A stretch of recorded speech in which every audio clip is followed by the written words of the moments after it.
You know that epic music in your favorite video game or movie? The stuff that gives you goosebumps? Ever wonder where that actually comes from? Well, we're about to find out. And here's a spoiler.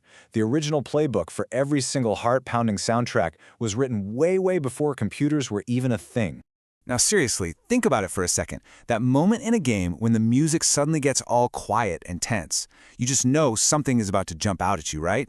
Or what about that huge heroic theme that blasts when you finally beat the final boss? How does music do that? How does it tell us exactly how to feel? Well, that whole idea of music telling a super specific story, that wasn't cooked up in Hollywood or by some game developer. To find the real origin story, we've got to hop in a time machine and set the dial way back, like 200 years back. All right, let's get into the big idea here. Long before we had movies, composers were kind of like the original film directors. But instead of cameras, they used entire orchestras to create these huge epic stories and paint vivid pictures right inside your head. Okay, so there's an actual name for this. It's called program music. You can think of it like the composer handing you a little cheat sheet or a program for the music. It tells you exactly what to imagine, scene by scene, while you're listening. So on one hand, you have program music, which is basically a movie plot told through sound. But then you had this other style called absolute music. The best way to think about that is like a really cool abstract screensaver on your computer. It's not telling a story, it's just there to sound awesome and let your mind wander wherever it wants. Totally different goals. So how did they pull this off? How did composers suddenly start telling these big stories with music? Well, it wasn't magic. They basically got a massive creative upgrade during a very specific time in history. They got a whole new toolkit to work with. This all happened during a period called the Romantic Era. And what you need to know is that artists were just, well, they were tired of all the old, strict, boring rules. They wanted their art to be about huge feelings, dramatic stories, and nature. It was like the original Follow Your Heart movement, but for music. And check out the new tools in their Composer Upgrade Pack. First, orchestras got way bigger. We're talking going from standard def to like 4K sound. The melodies got longer, more expressive, more emotional. And composers started playing with dramatic shifts in volume, going from a tiny little whisper to a full-on sonic blast to create shock and awe. They also had this really cool technique called rubato. This basically let the musician bend time, speeding up and slowing down whenever they wanted, to make a moment feel way more intense. It's literally the 19th century version of that epic slow-motion shot right before a huge boss battle in the game. And then there was my favorite, word painting. This is pretty much like musical emojis.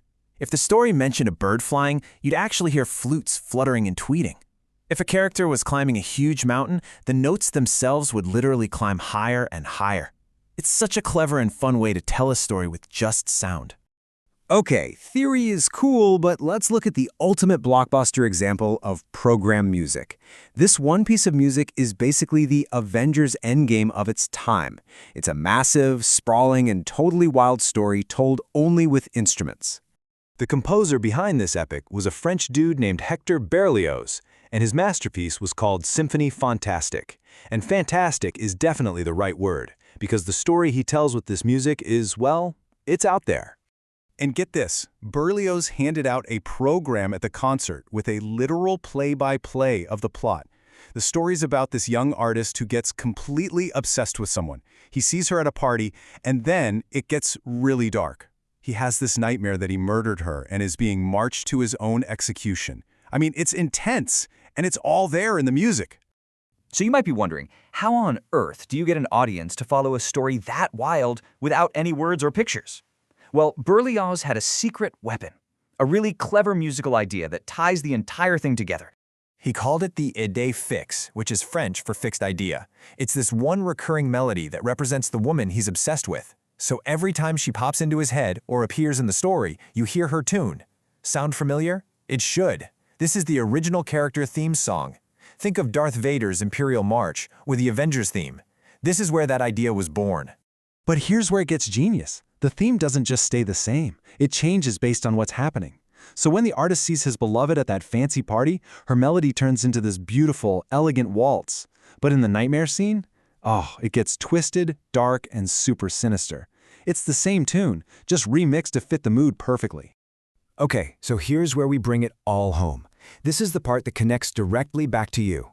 The ideas that Berlioz and all these romantic composers came up with, they didn't just stay in the 1800s. They literally created the blueprint for the music you hear in every single movie and video game today. I mean, you can draw a perfectly straight line from this program music in the 1800s to the very first movie scores that showed up a few decades later, and then right to the complex, awesome soundtracks we have today. The technology has changed, for sure, but the core idea, it is exactly the same. So that feeling of epic adventure you get when you hear the Star Wars score, or that specific theme that plays every time your favorite character shows up on screen, that is a direct download from these composers who lived 200 years ago. They wrote the original playbook.